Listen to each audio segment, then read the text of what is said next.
Olá, pessoal. Estamos aqui no nosso podcast Saúde Entre Nós. Eu sou a Erika Paula. E eu, Luara. E hoje nós estamos aqui recebendo a nossa querida amiga e neuropsicóloga.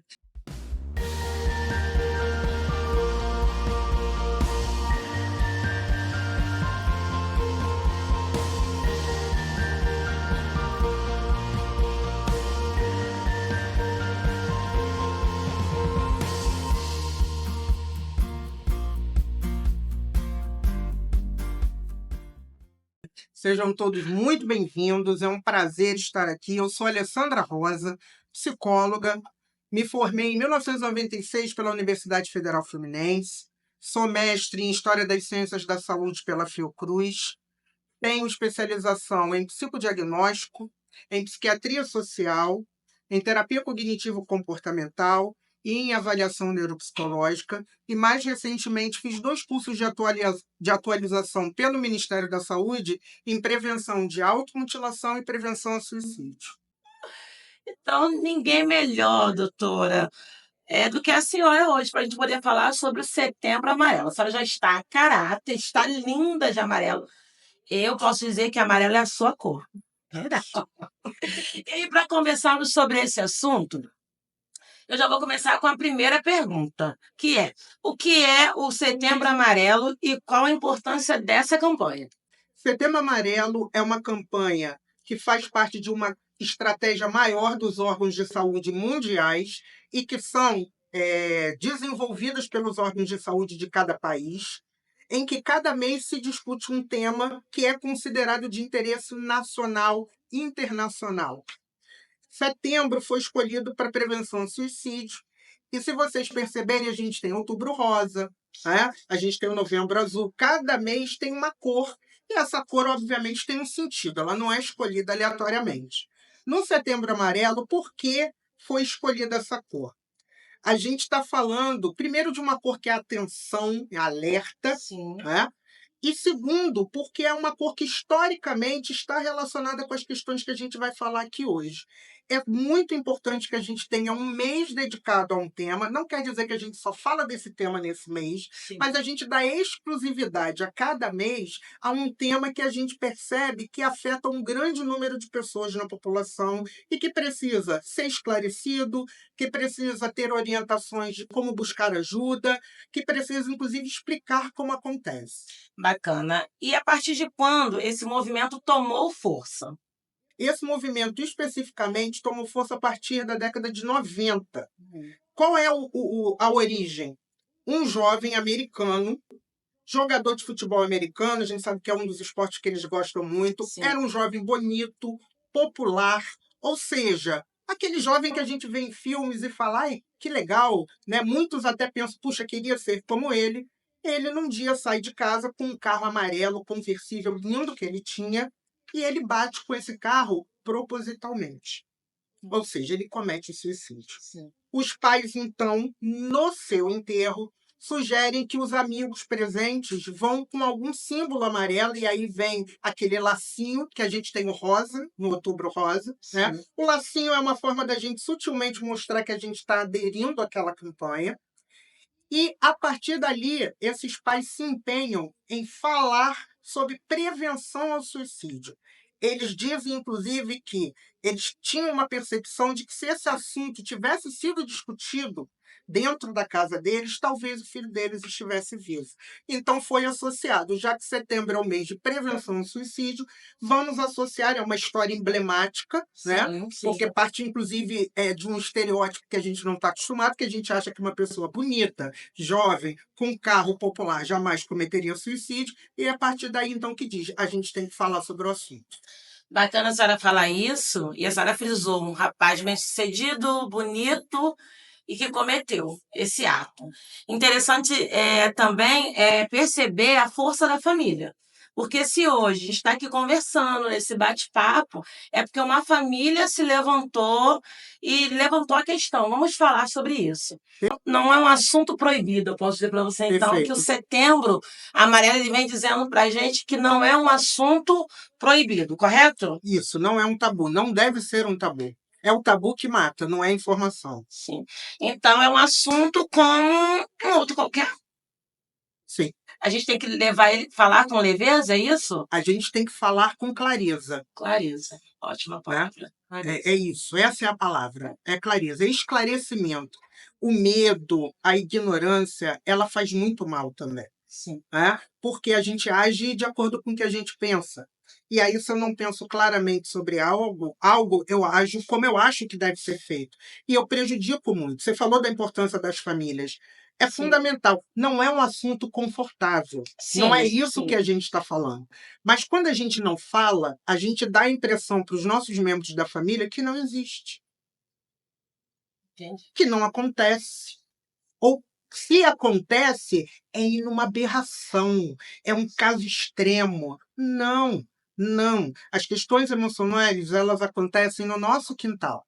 As questões emocionais, elas acontecem no nosso meio. As questões emocionais ocorrem conosco.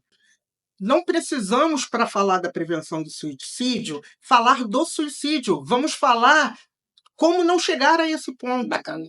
É prevenção, então a gente não precisa falar do fim. Sim. Tem um caminho para trás muito grande que a gente pode. E a família, sem dúvida nenhuma, é um dos elementos principais para a informação, para esclarecimento. Inclusive, da gente admitir para os nossos filhos: ó, meu filho, eu não sei bem falar sobre esse assunto, vamos pesquisar. Olha, é muito triste, né? As famílias têm informações, há famílias onde isso existiu, mas não falam, fica aquele silêncio. Não, a gente precisa falar sobre o assunto. Quando aconteceu na família, vira um assunto proibido. Vira um tabu, porque as pessoas veem como um fracasso, como uma falha. Sim. A gente parte do princípio que não importa a característica de personalidade, o ser humano ele é capaz de receber do ambiente determinado estímulo e responder a ele. Sim. Ele responde não só com pensamento, ele responde com emoção também. A gente sempre acha que primeiro a gente sente e depois a gente pensa. Não. Primeiro a gente pensa sobre a situação. Então, quando eu vejo algo, eu crio uma ideia. Esse julgamento é que me diz se é bom ou se é ruim, vem um sentimento associado. Quando eu não falo sobre determinado assunto, ou quando eu falo sobre aquele assunto apenas do ponto de vista negativo, o que eu estou fazendo com as pessoas? Toda vez que esse assunto for citado, eu tenho um sentimento negativo em relação a ele. E nós, seres humanos, temos um princípio básico. A gente se afasta do que nos faz sofrer e a gente se aproxima do que é confortável. Sim. Então, se o assunto é desagradável, se o assunto é tabu, se o assunto me incomoda, eu vou tender a não falar sobre ele. E o silêncio é muito triste, é muito ruim. Tímidos ou falantes, o que a gente precisa colocar em mente é: seres humanos sentem. Seres humanos sentem a partir de pensamentos. A gente não sente do nada.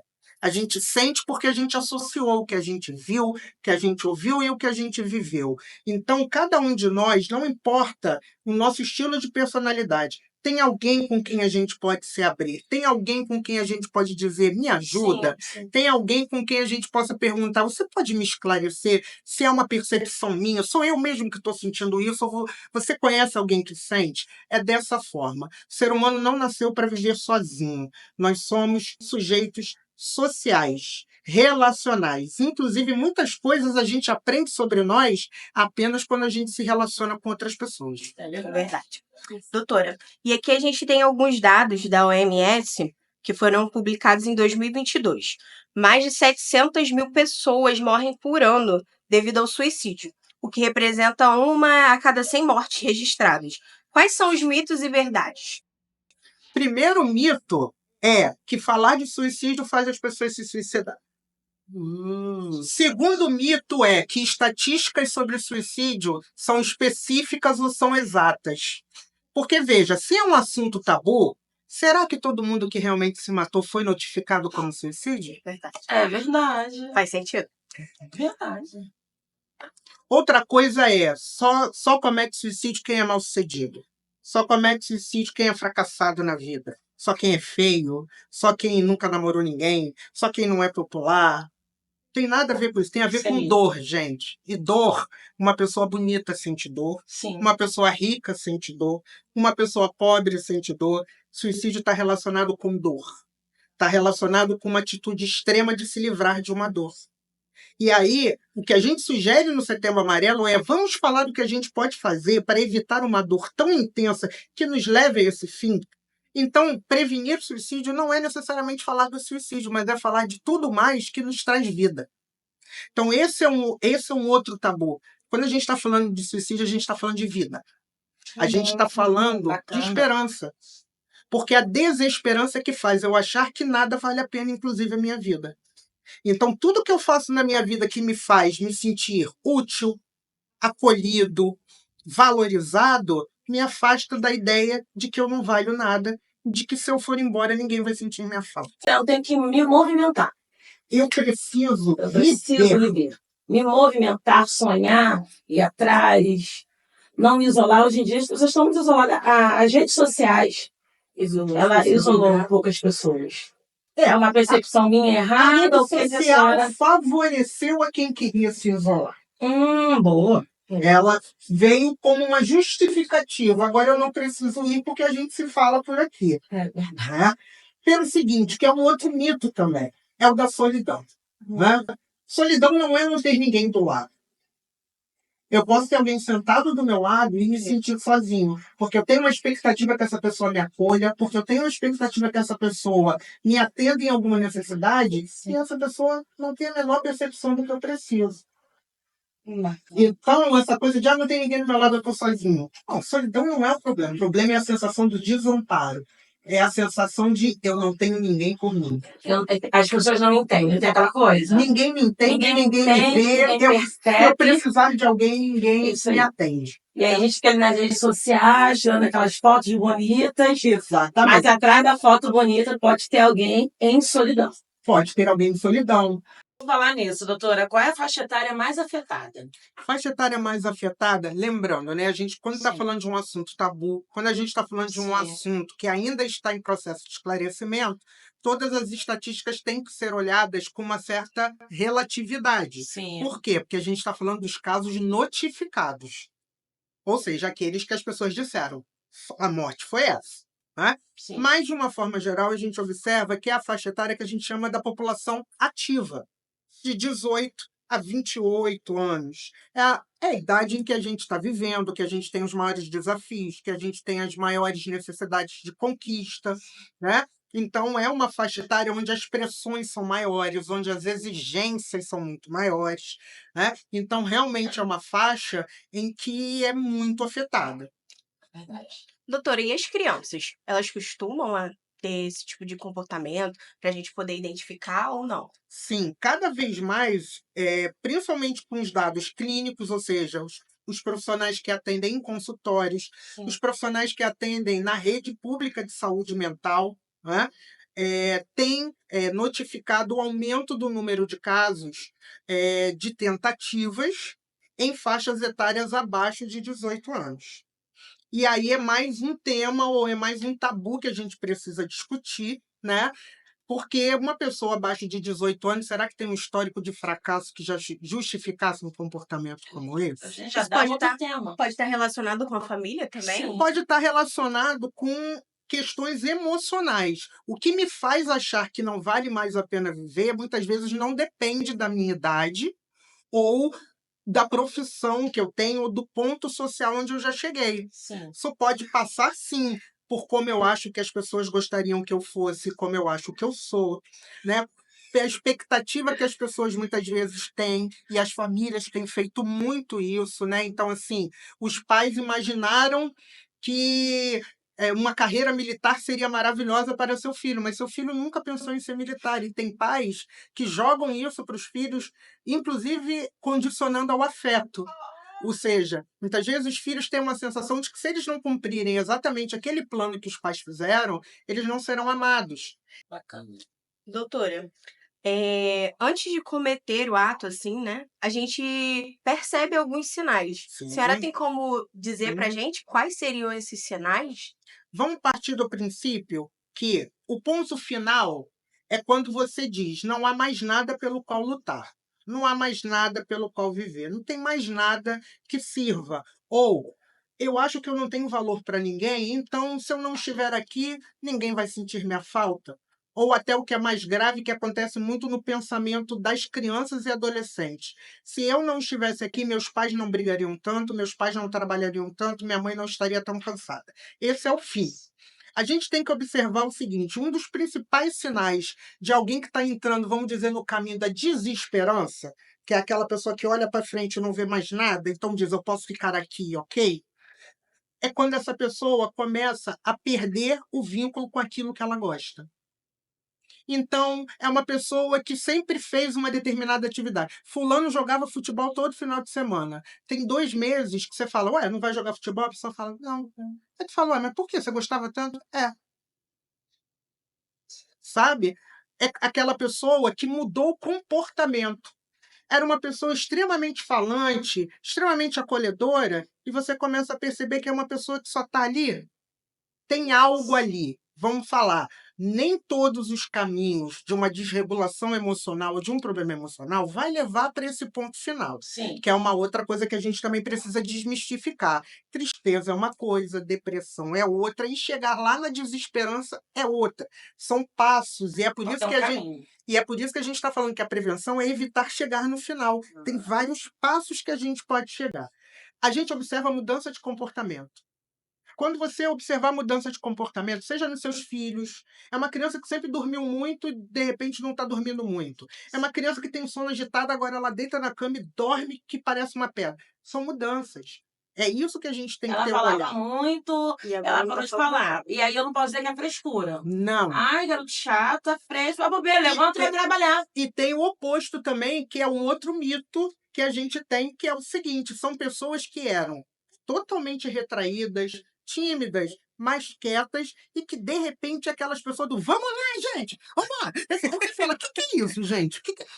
Vai pensando, Qual foi a água que ele bebeu? Essa euforia, muitas vezes, ela disfarça uma tristeza e muitas vezes reflete para a gente que algo não está bem, porque a gente não está feliz o tempo Não, a todo. gente leva A vida não é uma festa 24 horas. E é muito sensível. Você percebe, você fala, gente, o que é isso? É uma coisa de vamos tomar uma água. Aí você fala, gente, gente, só uma o que é água. isso? São estranhamentos. Mudanças de comportamento. E por que a gente muda de comportamento? Porque meu pensamento, de alguma forma, também mudou, fazendo com que eu pare de agir como eu achava que era bom. Faz com que eu pare de agir como eu acho que me trazia prazer, e aí para de ter importância. Doutora, mas está todo mundo muito ocupado. Sim. Estamos nesses extremos, porque agora a correria do dia a dia, a gente tem que cuidar de casa, ser profissional, ser formado, ter faculdade, fazer terapia. E aí todo mundo saiu de casa. A impressão que eu tenho é que nós não estamos dentro de casa.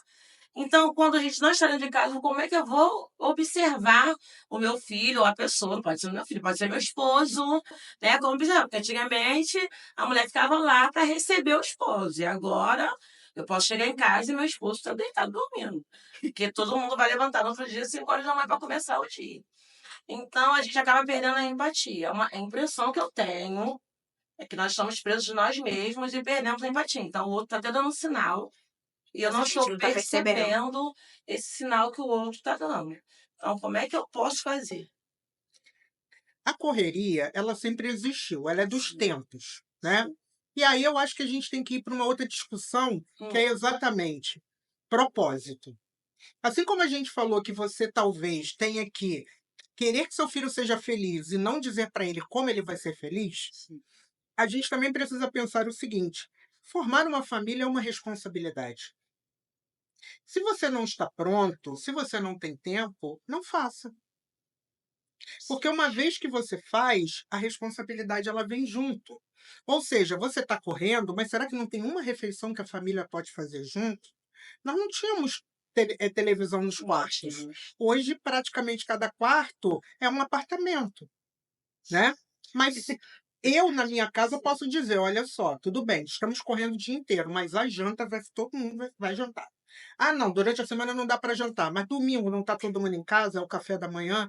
A gente precisa buscar e precisa ensinar os nossos filhos a importância dos vínculos. Porque o que acontece? Muitas vezes os filhos não fazem vínculos porque os pais também não fazem. É verdade. Final de semana, tá o pai, a mãe e os filhos dentro de casa. Recebem amigos? Visitam amigos? Não. Qual é a mensagem que você está passando pro seu filho? A gente se basta. Nossa, É. profundo Mas, isso. mas vamos lá, gente. Sim. Né? A gente aprende pela experiência e pelo que a gente observa. A primeira visão de mundo que todos nós tivemos foi da nossa família. É verdade. Quando éramos muito jovens, qual era a visão de mundo? Ou seja, com certeza, se a sua mãe tinha medo de alguma coisa, você tinha medo dessa É coisa. verdade. A barata. O A que você famosa barata. amava, É o que verdade. a tua mãe amava, você amava. Por quê? Porque quando a gente é criança, a gente vê o mundo pelos olhos de quem cuida da gente. Sim. E aqui a gente tem que estender, porque a família tem outra conformação. Então não é Sim. só pai e mãe, a gente está falando de avô, Sim. avó, tios, padrinhos, mas Estamos enfim, falando aqui dos responsáveis em gerais, aquelas pessoas que estão ali responsáveis a pela base. família. Então, assim, a família ela é muito responsável por isso. Se eu digo para ela, vamos ficar todos aqui dentro de casa sozinhos, porque a gente não precisa de ninguém, ou porque a gente aqui está seguro porque lá fora é muito perigoso, o que você está passando para os membros da sua família é isso. O que a rede social trouxe? Opa, eu posso ficar dentro da minha casa em segurança e ainda assim me relacionar. A gente deu a falsa ideia que um relacionamento virtual é a mesma coisa do que um relacionamento E real. não é. Não é. São relacionamentos diferentes. Sim. Não vou dizer de forma nenhuma que um relacionamento virtual não seja bom. Hoje, então, na juventude, às vezes, e isso é bom falar para os pais, às vezes seu filho ainda não apresentou um comportamento mais grave porque ele está trocando ideias com um amigo virtual que mora lá em Manaus, mas que tem o mesmo problema que ele. E quando ele está muito aflito, que ele não consegue falar com você, porque às vezes você não tem esse tempo, Sim. ele está falando com esse amigo. Então, a amizade virtual não é necessariamente negativa. Mas eu acho que as famílias precisam pensar: por que meu filho prefere ficar 5 horas na frente do computador Ou no do que ficar celular. 5 minutos do meu lado na sala? Pode ser porque você não oferece nada de bom para ele. E tem aquela Pode ser porque família você que tá um critica. tá no celular, o outro Não, tá no gente, celular e Ah, tá em lá pensando em pelo Em celular. restaurante é fantástico, né? A mãe com celular, o pai com celular, a criança com tablet. Eita, né? Veja bem, Não, gente, não fala. quantas vezes a gente está no celular, veio o filho, mãe, olha aqui, espera aí um instantinho, Aham. espera aí um instantinho. Espera aí, filho, espera aí que eu tô vendo um negócio muito importante. Você tá no TikTok. A mensagem que você tá passando pro seu filho é que Sim. aquilo é mais importante. Então a gente tem que ter muito cuidado com isso. Temos que voltar a olhar, porque a gente tá assim. Sim. Outro dia eu estava na rua, eu falei, levanta a cabeça, a Bíblia não é assim, levanta a cabeça. Levanta a cabeça, é tão grande, eu fico assim, ó. Sim, Aí, tipo, no mercado, pega o leite. Você não tá nem exatamente. vendo a marca. Levanta a cabeça, guarda o celular. Sabe aquela chave? Levanta a A cabeça, gente guarda o precisa, celular. porque o celular é fantástico, a rede social é maravilhosa, mas a gente precisa dizer, olha só, as relações são importantes. E aí a gente também tem que criar esse hábito. A gente tem que criar o hábito de trazer um amigo dos nossos filhos para casa para brincar. Sim. A gente não gosta que ninguém entre na nossa casa, ninguém entra aqui. Gente, tudo bem, não vai entrar qualquer um, mas como é que a gente faz amizade? É, Né? Traz esse coleguinha. Você vai visitar alguém, seu filho precisa ver esse tipo de coisa. Isso traz a ideia de que o mundo não é só ameaçador, de que eu posso encontrar coisas boas no mundo. Né? Outra coisa de olhar. É inadmissível, como eu já atendi casos aqui de crianças, adolescentes, mutiladas, o braço inteiro mutilado, ele de casaco, e eu perguntei para ele, tá, mas o que seus pais acharam? E ele responde para mim, eles não sabem. Eu falei, como assim? Como assim eles não sabem? Tá num verão, você tá de manga comprida. Como assim seu pai e sua mãe não viram que você tá cortado? Ele disse, não. Eu falei, mas peraí, vocês moram juntos? Não, moramos. Mas vocês fazem alguma refeição juntos? Sim. Como é que é isso? Ah, eu desço, meu pai pergunta, por que você tá com esse casaco? Aí eu falo pra ele, porque eu quero, aí meu pai diz, então tá. Nossa, Então, boa combinação, né? não, a privacidade, porque hoje em dia, né? Não, ele tem que ter a privacidade dele. Lá em casa Mas eu tem acho que até a privacidade Não tem que ter um existe limite, né? privacidade, isso é um outro gente. tabu. Pelo amor de Isso é um Deus. outro tabu, né? A gente tem que ter cuidado com o que é de fato privacidade, com o que é sinais de que algo pode não estar bem.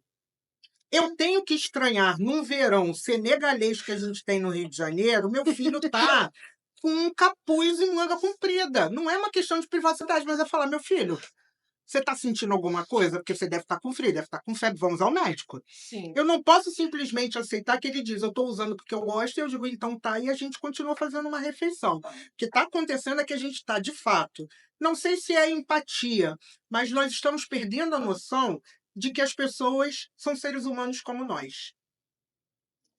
Não é. E é por isso que às vezes a gente não oferece ajuda. Porque se eu conseguir superar, todo mundo supera. Eu não consigo entender que para o outro pode ser O outro é difícil. diferente. Aí a Exato. senhora falou de si. Sim. Como que a gente observa esses sinais em nós mesmos? Quando eu devo procurar uma ajuda porque eu já estou no meu limite? Às vezes eu Isso tô é doente, muito não sei. curioso. Sim. Às vezes não é doente, mas não está dentro daquilo que se espera. Existem duas formas, é a externa ou a interna. A interna, muitos de nós já passaram por alguma situação em que fez algo e que logo depois perguntou assim, mas o que é que eu estou fazendo? Sim. Todos nós já passamos por alguma situação em que a gente se perguntou, quem sou eu? Eu não estou me reconhecendo. Isso é um sinal. Quando a gente começa a não se reconhecer ao lidar com determinadas situações, eu posso ter um problema e eu posso precisar de ajuda para me reorganizar, para priorizar. Mas muitas vezes eu posso não ter essa percepção clara. Ou porque eu vim de uma família que não dá feedback. Então, uma família que não te elogia nem te critica, você não sabe o que é bom ou ruim. Tem adolescentes, inclusive, que a gente pergunta, como você está? Ele não sabe te dizer. Ele fala bem automaticamente, mas se tu perguntar, tá, isso quer dizer o quê? Ele diz, não sei. É bom ou ruim? Ele não sabe. Caramba. As coisas não são tão óbvias como a gente imagina, né? Mas muitas vezes alguém que é significativo para você te pergunta, tá tudo bem com você? Fulana, você não costuma fazer isso. Isso é um sinal, gente. É alguém que convive com você e que percebeu uma mudança. Só que essa pergunta e essa abordagem, ela tem que vir com acolhimento. Ela não tem que vir com você não é a pessoa que eu esperava, então o que está acontecendo? Fica boa logo para voltar a ser a pessoa que eu espero. A gente precisa entender assim: eu posso te ajudar em alguma coisa? Eu posso fazer algo por você? E eu tenho que ter a percepção das pessoas que gostam de mim, que é o mínimo. Sim, mas sabe que às vezes eu posso ter esse feedback de colegas de trabalho. Se eu tenho uma família que não dá muito feedback, talvez Sim. eles vão até perceber que eu mudei, mas não vão falar nada. Eu não consigo incomodar. Mas a gente percebe que, normalmente, alguém que convive com a gente e que nos observa Aqui a gente tem muito faz disso, algum, né? né? Você tá azedo, hein? Faz Meu algum Deus. tipo de comentário, fala, olha, você hoje está muito Veja bem, um dia a gente não acordar bem, um dia você... É normal. A gente está falando de uma frequência. Você começa a perceber, né, que aquela pessoa começa a adotar Começou. alguns comportamentos com uma frequência que não era esperada. Então, esses sinais são importantes, né? A acolhida é entender que nós somos diferentes e que nós reagimos a situações de forma diferente. Algumas pessoas talvez não vão precisar de ajuda, elas vão se regular, vão se organizar e vão continuar seguindo a vida. Por isso, até um outro tabu. Nem todo mundo precisa de terapia. Você diz, todo mundo precisa de terapia? Sério, gente? Não é assim. Interessante. Desculpa, é que eu vi Todo mundo é muita assim, gente, terapia gente. todo O mundo. mundo tem Vai ser 8 milhões de pessoas. Vamos lá. Né? Nem todo mundo precisa de terapia. Mas se precisar, a terapia pode ajudar muito. Eu acho que isso é o mais importante. É o acolhimento. Eu já tive pacientes aqui que como é que o amigo ajudou? Veio com ele na consulta. Ele não tinha coragem de vir sozinho. E alguém falou, eu vou com você. Você quer que eu vá? Então, assim, a gente precisa olhar para o outro e ver o sofrimento no outro. A gente precisa entender que, às vezes, o outro vai sofrer por coisas que você não sofreria, É verdade. né? A gente não pode menosprezar o sofrimento. Eu dou um exemplo muito clássico que a gente costuma fazer. Sua criança cai, rala o joelho e está sangrando. Todo mundo que já ralou, se não o joelho, mas alguma parte do corpo, sabe que dói.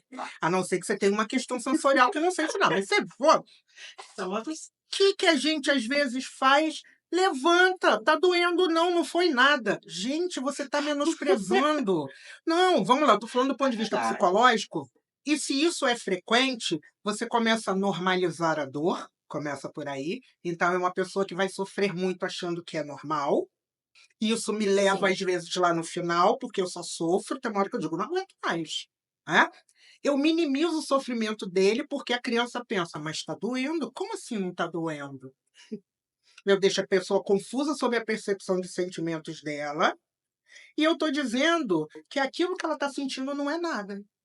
Porque foi ela que caiu, não foi você. Então você não está doendo nada, mas nela está. Então, assim, a gente precisa ter cuidado. Você pode até dizer, nossa, fulano, eu não achei tão grave assim, mas você achou? Entende? Eu não preciso Sim, mudar de sim. opinião, eu não preciso não dizer o que eu penso, mas eu preciso ter muito cuidado para não desvalorizar o sofrimento do outro. Doutora, com tudo isso, como a gente faz para obter ajuda? De forma rápida, assim, de imediato. Vamos começar do começo. Pelo indivíduo, por nós mesmos. Sentiu algo que está insuportável, que você tem a sensação de que sozinho você não vai conseguir lidar, liga para alguém. Por exemplo, meus pacientes têm meu WhatsApp. Todos os meus pacientes, eu tenho um WhatsApp só para os meus pacientes. E eu sempre falo para eles, vocês sabem que não é terapia pelo Zap. Mas muitas vezes alguns pacientes me mandam mensagem do tipo, doutor, eu estou a ponto de explodir, e a gente troca 2 frases e ele diz, tá, tô ligando para fulano, tô indo. Às vezes eu falo, tá indo para casa de fulano, porque a gente estabelece protocolos. Então, assim, Sim. se isolar não é bom. Busca ajuda. Liga para alguém, porque às vezes ouvir a voz de alguém alivia muito. Então a gente está falando primeiro de quem está numa situação em que pode entrar num desespero, nessa situação do desamparo. Eu não tenho ninguém. Tem. Às vezes é só alguém para dizer, oi, tudo bem? Quando você diz, tá tudo bem, eu tô meio assim, você pensa, fala, não, mas respira, isso aqui. Você já baixou. Então, a primeira coisa é, fale o que você está sentindo. A gente precisa incentivar as pessoas a falarem o que elas pensam e o que elas sentem. É porque, às vezes, é desconfortável. Porque, às vezes, a gente causou aquele incômodo na pessoa. Às vezes, a gente feriu a pessoa. Mas aí é problema nosso, aí sim, a gente que vai para terapia resolver isso. Sim. Mas, veja, a gente não lê mente. Mesmo pessoas que a gente convive muito, muitas vezes a gente não sabe o que está acontecendo. É A gente verdade. precisa aprender a dizer o que sente sem ter vergonha. Todos nós somos humanos, mas com as correrias da vida, com as exigências, a gente acumula coisas. Então, o que, que acontece? Eu dava conta de 5 coisas. Fui bem-sucedida, me deram mais 2, já são 7. Me deram mais 3, já são 10. Me deram mais 5, já são 15. Eu continuo sendo a mesma pessoa, o dia continua tendo 24 horas Sim. e eu continuo tendo toda a minha vida lá. Só que o que acontece? As pessoas não entendem isso, o que elas querem é resultado, e me levam a pensar que então a incompetência é minha. Porque eu tinha que dar conta de 15, quando na verdade eu comecei dando conta de 5. Então, assim, tem hora que a gente tem que dizer, hoje eu não estou bem.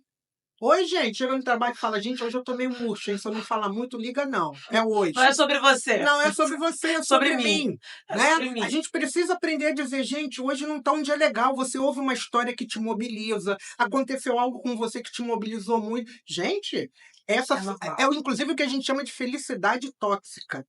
Que a rede social nos vende. ninguém bate selfie triste, chorando. É todo mundo feliz, efusivo. E aí a gente acha que a gente tem que estar feliz o tempo todo. Aí o marido encheu o saco, eu não estou feliz, eu devo ter problema. Aí o meu patrão me encheu o saco, eu não estou feliz, que eu tenho que estar feliz o tempo todo. Eu tenho que... Não temos. Não temos. A gente tem que ter, sabe? A gente tem que respirar e falar, hoje eu não dou conta. Aconteceu um imprevisto, então eu vou ter que escolher alguma coisa, eu tenho que estabelecer prioridade. Nem tudo é prioridade na vida. Tem coisa que é prioridade, eu tenho prazo. Então, um boleto que vence hoje é minha prioridade. Sim. Mas o boleto que vai vencer sexta-feira ainda não é prioridade. É importante, porque quando chegar sexta vai virar prioridade. Mas eu quero hoje, na quarta, já dar conta de tudo na sexta. Não vai dar conta. Não vai dar conta. Admite que somos humanos. Temos um limite. Planejamento da vida. E se eu me planejo, eu consigo tomar café com a minha família. Se eu me planejo, eu busco a minha mulher no trabalho e a gente passa e toma um café. Eu busco a criança na escola. Vocês não sabem o valor para uma criança dela sair no portão e ver o pai dela buscando ela na porta da escola. Que seja você pegar ela na porta da escola, levar ela para casa e você voltar para o teu trabalho. Não tem isso, preço. é vínculo. Não tem É preço. vínculo. Sabe por que a gente tem desamparo? Porque quando a gente busca imagens na nossa história, as pessoas não estão lá. Vou puxar a imagem. Meu pai na minha vida. estava lá. Minha mãe, quando estava me batendo, estava falando que eu não era bom. É isso que faz a gente chegar num ponto da vida e falar: mas para que eu tô aqui? O que eu tô fazendo aqui? Então, assim, a gente também, como amigo, precisa dizer: Fulano, faz. Fulano, por que você não faz? Eu te dou uma força, eu te apoio. A gente também, às vezes, pode fazer muito. Então, assim, tem essa parte pessoal. Sim. De uma parte institucional, você está muito mal, ou um amigo, ou um parente, nós temos emergências psiquiátricas públicas. Então, os municípios têm emergências psiquiátricas. Você pode chegar numa emergência dessas e dizer: olha, não estou nada bem. Lembrando, emergência é para quê? Para dar conta daquele estado que saiu do esperado.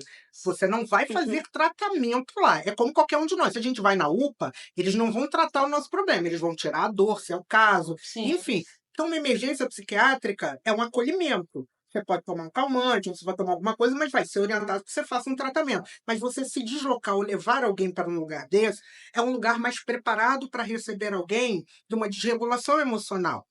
Você não quer ir para uma emergência. Nós temos CVV, o CVV tem anos. CVV. Centro de Valorização da Vida. Muito interessante dizer que muita gente não sabe, o CVV ele não é composto por psicólogos. Ele é composto por pessoas normais, comuns, Nossa. que atendem o telefone. Aí você diz: caramba, é porque eles partem do princípio que às vezes a pessoa que está desesperada de um Só lado quer só desabafar. quer falar com outra pessoa. Não quer ter terapia, só quer falar naquele dia. E a gente tem muita gente solitária. Muito, isso é uma realidade. Esse acolhimento é muito importante. E, claro, passado a crise, vamos buscar os profissionais responsáveis, vamos buscar os profissionais. A gente também tem que parar com o preconceito que psicólogo e psiquiatra é coisa de maluco. Psicólogo, Eu ia falar isso agora. Eu ia falar isso agora. Porque se a pessoa fala, onde? É. A pessoa fala, eu fui no ginecologista.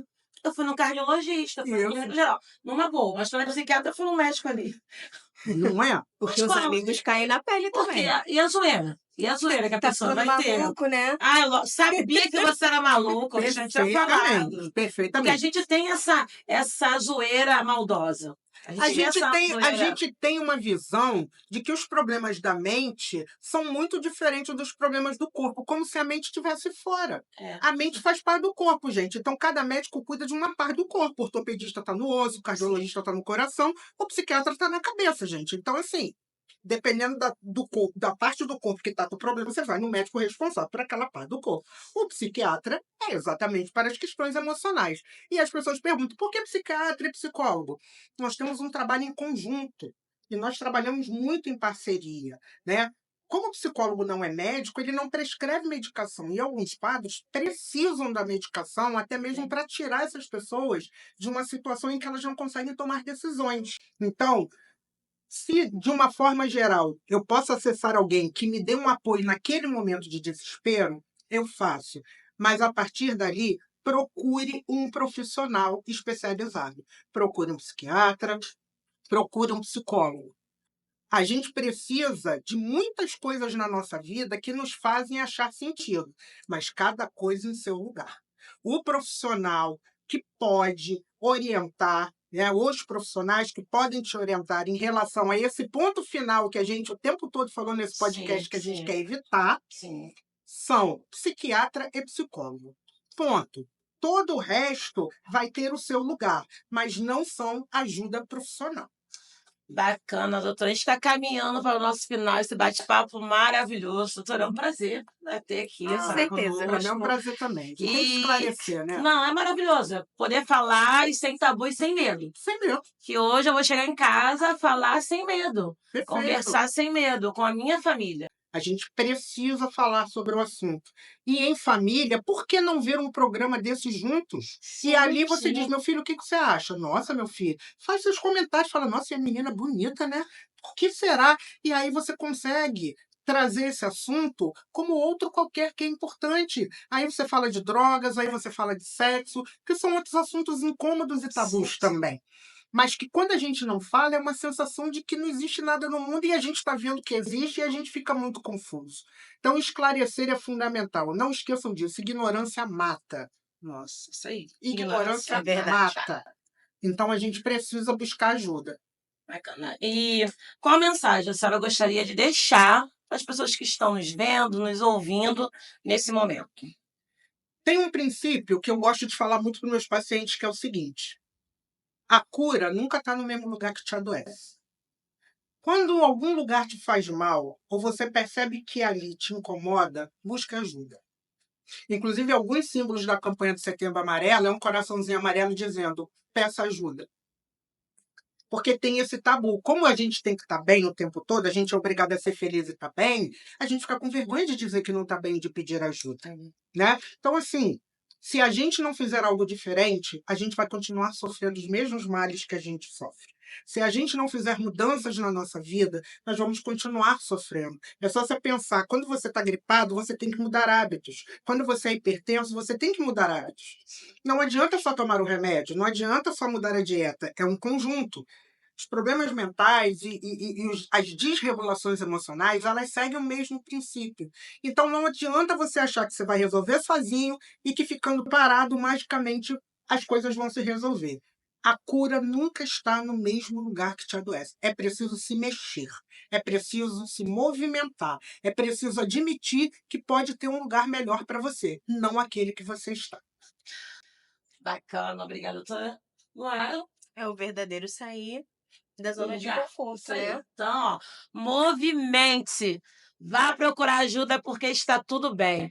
Bom, e assim nós encerramos. Doutora, muito obrigada. Obrigada, Luara, minha doutora. companheira, meu pessoal, aqui tem um pessoal vindo aqui atrás. Verdade. Queremos agradecer aos nossos patrocinadores, a Policlínica São Francisco de Paula, Policlínica Menino Jesus e a Policard Med. Um beijo no coração de todos e até a próxima. Até a próxima.